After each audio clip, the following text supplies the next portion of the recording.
Hey everybody, Kaylee Fretz here. The Tour de France Femmes, avec Zwift is on, and that means your tour dailies are back. But you won't get them here on the placeholders feed. You need to search Wheel Talk wherever you get your podcasts and subscribe. Make sure you get all the goods this week.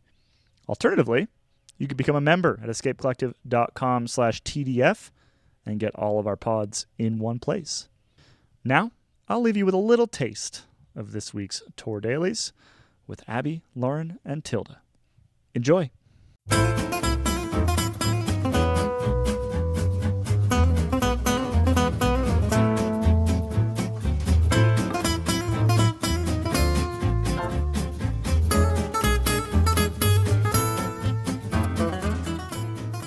Hello, and welcome to the Wheel Talk podcast. Tour Daily Edition. We are here on the ground at the Tour de France Femmes avec Zwift. The first stage is wrapped, and we've got a bunch to talk about. We got to talk about the heat. We got to talk about the wind. We got to talk about the win. We got to talk about the near win. So, with me today and all week, Tilda Price. Hello. First day done. Very happy to be here in Rotterdam, albeit a bit hot. Loren Rowney.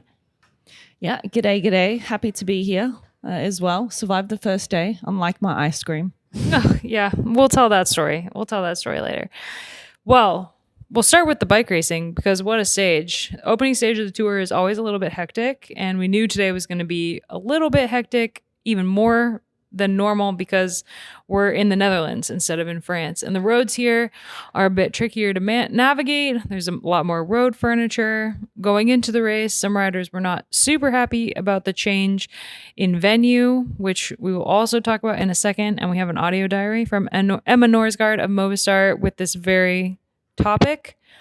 But it came down to a bunch sprint as we expected, and it was won by a Dutch rider. But it wasn't the Dutch rider everyone thought it was going to be. Charlotte Kool took the first stage and the first yellow jersey. And for her, I mean, what an amazing win. She has had, we've been talking all season about how she's been struggling this season, coming second to Lorena Wiebes time and time again, coming second to Elisa Balsamo at Bruges-Pana. She missed UAE Tour because of illness. And we found out today in the post-race press conference that she's also had some problems with her chest and breathing, and they were able to look into why she was coming second and fix her breathing issues, and then she's feeling better than ever. And we saw a bit of that at Baloise Ladies Tour where she won a stage, but she was still coming second to Wiebes, and this win is massive for her, not only because of the season she's had, but also because she missed out on a win at last year's Tour de France Femmes. Yeah, I mean, I think we always thought it was going to be a Dutch rider who won, and she probably wasn't the top of most people's list because of the year she's had. But I think we talked about this a little bit yesterday, that when she is at her best, and last year when her and Wiebes first went head to head, like, they are a good match for each other. And obviously they weren't going head to head today, but she is a super fast rider. And I think it's other things other than her pure form that have held her back this year. I spoke to her team quite a lot during the classics when I was out there earlier this year. And I think missing UAE Tour really just threw off the whole start of her year because she'd planned things out, structured so well, and had to kind of recalibrate quite a lot. And the team were really keen to be mixing things up. So she again missed quite a few of those races because they wanted to give other riders chances. But when you've missed your big sprint warm-up race in UAE, it can kind of put you off camber for the whole rest of the season. So yeah, it was really amazing to see her. And it wasn't just, we can talk about Wiebes in a minute, but she won by so much and the speed was there. So even if Wiebes had been there, I think she would have been going kind of toe to toe with her. It wasn't like she won just because she was the only one sprinting. Like, she had an incredible finishing speed, and it's really good to be reminded of that. It's not a surprise because she is an amazing sprinter, but it's just so good to see her back at that level finally. Yeah, and I mean, in the sprint, she was bike lengths ahead of second place, Anina Attasalo of Uno X, the Finnish national champion, bike lengths ahead of her. And so it wasn't, there will always be a question about had Wiebes been in the sprint, but we know Kuhl has this form. We know she can do this. She's beat Wiebes in sprints before. So you're right. It should come as no surprise to anybody that she was able to take this stage.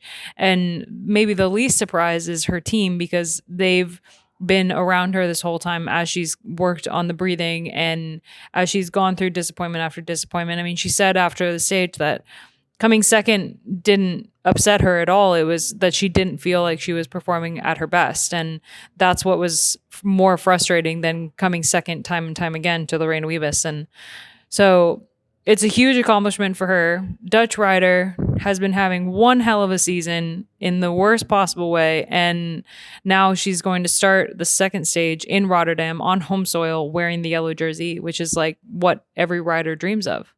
Yeah, exactly. And I think she's going to take so much confidence from her performance today, tomorrow. She's going to go over that finish time and time again this evening with the performance team and analyze what they can do better tomorrow. Because if you look back at the finish, she came from a really long way back. So Barbara Garishi did a fantastic job.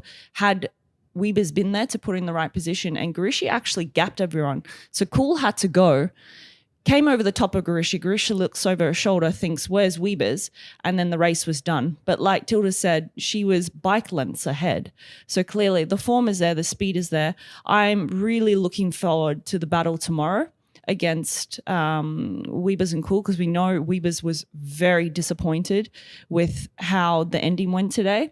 There was a lot of controversy that came out after the finish as to why her chain came off, and it's very evident now looking back at the footage, which we just did several times, that she actually moved to the right into Annina Antasala, into her. So, I mean, a good job for her to manage to hold it up and still manage to go for second. So, yeah, that's sprinting, right? Yeah, no, Annina Antasala had such an amazing sprint. To hold it up as Wiebes came into her from the side and then sprint to second. And she was arguably better positioned than anyone else. I mean, Wiebes had the perfect lead out train, as she always does with SC Works Pro Time, and was in great position, but was trying to slot into the train, you know, that included a DSM rider, that included Atasalo. And that was kind of her downfall, is that she was trying to get in there where there was no space. And Kuhl was way far back at that point. So her sprint to not only get to where she needed to be for the sprint that she had missed, because she wasn't in good position going into the sprint. But then once she got into gear, it was like daylight between her and everyone else. And Wiebes was really upset after the finish. She was crying and getting hugs from all the team. And it's, you know, arguably a huge disappointment for her coming off of the Olympics, where she was in theory the rider that the Dutch team was riding for, into the first stage of the tour where there's a yellow jersey up for grabs, and she wore the yellow jersey in 2022. She wants to do it again. Absolutely. But yeah, she wasn't where she needed to be, tried to get where she needed to be. And because of that, she had her derailleur come off.